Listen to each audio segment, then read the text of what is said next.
again, YouTube, this is Dr. Kendo, and I'm here with Scribblenauts Unlimited, the object editor commentaries. This is where I create your favorite characters from movies, gaming, nerd and geek culture, TV shows, all that good stuff. I create whatever is most popular or most requested each week by the most amount of different viewers. So here we go. The object editor is a feature of Scribblenauts Unlimited that is not in the mobile or 3DS versions, so please stop asking that. We're gonna go with a bodybuilder as the source object for today's creation. This is a very good source, but you could use basically any of these buff, shirtless dudes. Or whatever. We're gonna go with a warrior for the arms. Let me make sure that I put it on the green grids right there. Of course, hopefully everybody knows that in your panel of buttons over on the left side, if you do the top right square from the select tool, it'll show some green grids of where all the little pieces are of your creation. So that's what I was referring to for the green grids. And today we are creating Kid Buu. You know, like Majin Buu, Kid Buu. We just went with a black bear. Take the front back leg. So this means the front two legs, take the one that's in the back, and just kind of take that thigh piece more so than the leg, and put that right here over the bodybuilder's legs, which we shrunk down and kept the original legs. I'll tell you why in just a second. Cesium, that is C-A-E-S-I-U-M.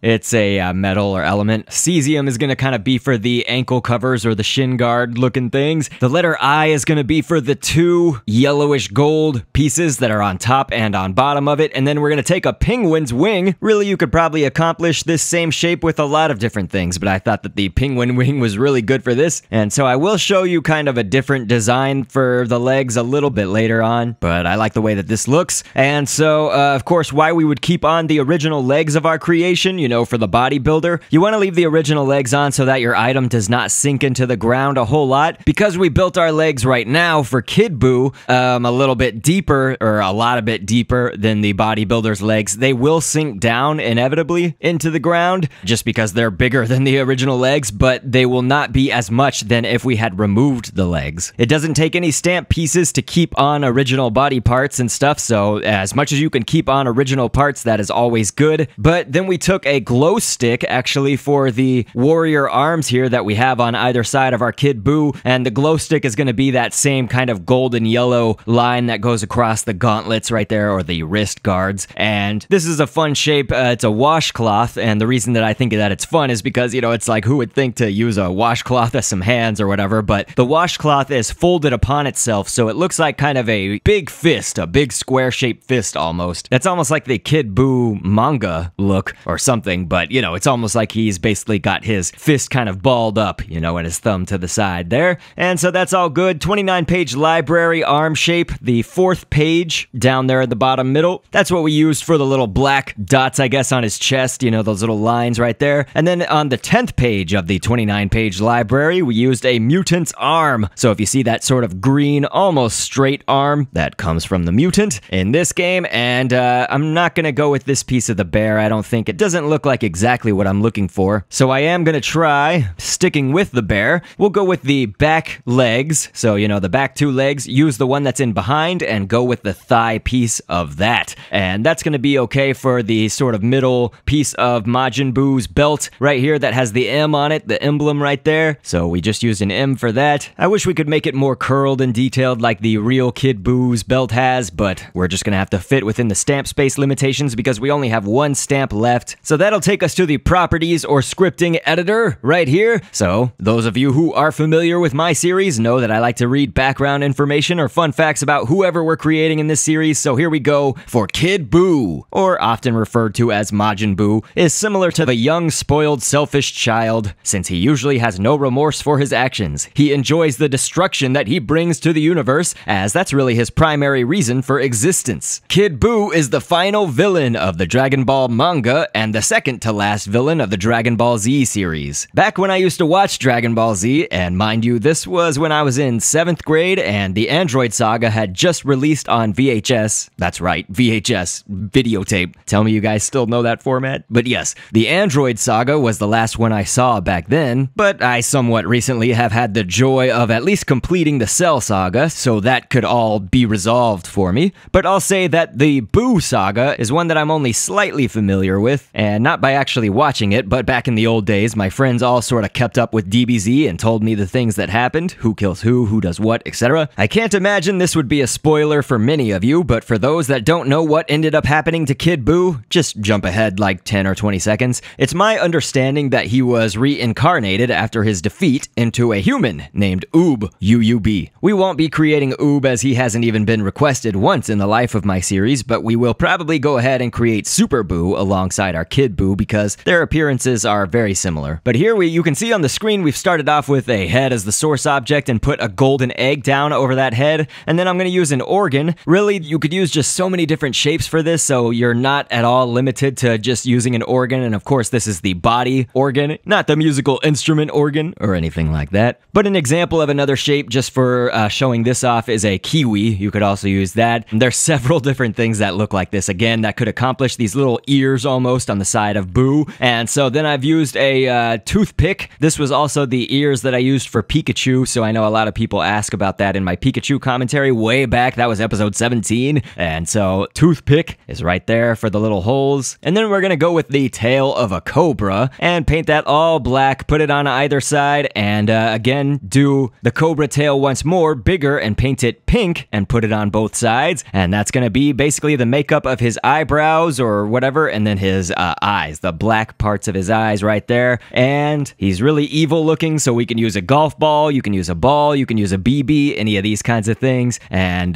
get the red of his eyes, and then pimple is going to be for the pupils of his eyes, the black part in there. And we'll go with an ivory, and I'm going to rotate it a bit and put it right here in the middle of his head. This is going to be for his big tentacle that's coming out of his forehead, basically, or off the top of his head, I guess is more what it's like. And then a cannoli that has two N's in it. Be sure you spell it correctly. It's on screen just a second ago, but the cannoli is going to be for his, I guess, smile. It's more like evil grin or mouth or whatever. And so we will fill that in with a little bit more once I am assured that we have enough stamp space, because I want to get his nose in some detail here. This is also the 4th page of the 29-page library. This is an arm, again, that's on the 4th page, kind of down near the bottom middle. We're also going to put that on his head, and I really don't think that we're going to have enough stamp space to include every single last detail on the Boo's head, and we have just a few more pieces to go, so I will not put another layer of little arms there on his forehead. They would go back. Normally you can kind of see 3 on either side. See, that dot that we just placed down was actually the last stamp that we can use right now. This game is called Scribblenauts Unlimited, but the joke that everybody likes to make about it is that it's actually quite limited in its stamp space. A stamp is any component that you use to create your object. And so whenever you're creating the head and the body separately, make sure that you go to the equipment tab here in the properties editor and do can be worn on the face like glasses, and that's gonna do it for that, so that basically when you hand your head object to your body object, it will be put where the glasses would be put, so it's all good. So as we're creating Super Boo, you know, we're making him bigger than Kid Boo, obviously, but I'm gonna use gelatin for the ankle guards or whatever, the black parts there that are on his shins. So that's just another stamp that you could use. I said we were gonna come back to that, and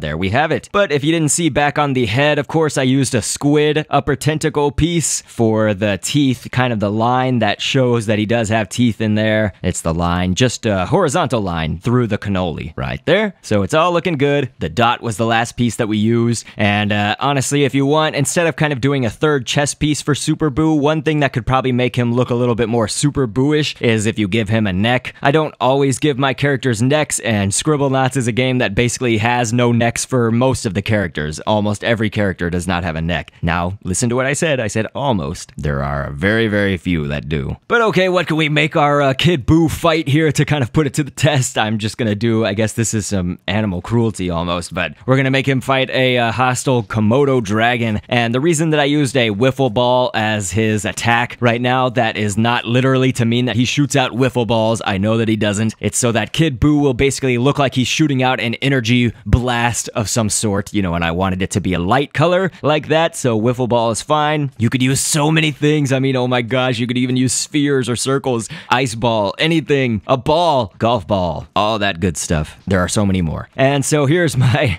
this is gonna show show how far I've come, probably, because there was a Vegeta from, really, this was a really early on episode, way back in the days. You know, this was even before episode 50. By numbered episodes, we're on 164, but I've done some episodes that don't have a number to them, and that equals out to over 180 episodes of this series, so we are pretty far into it. But now I'm trying to make Super Buu and Kid Buu fight Vegeta himself, all by himself, and I know that I made my SS Vegeta, you know, the Super Saiyan, I made him super strong, so yeah, he just took out both Buus, no problem. So that's too bad if you are our Buu creations, but that's okay. Because Vegeta is my favorite character of Dragon Ball Z ever, I would love to recreate him one day with all the knowledge that I have now compared to that Vegeta that you just saw from long ago. It would definitely be different and improved upon. So who knows? That's probably in the cards somewhere. But thank you so much to everybody in Kendopolis. That's what I call my community. Make sure to visit my Patreon page at patreon.com/DrKendoCommentaries, and I will catch you on the next vid, and thanks for viewing. So you can be the viewer and down the road of twists and turns, always anxious to see what's within. We can look ahead to the point of no return, to the rest of our lives at the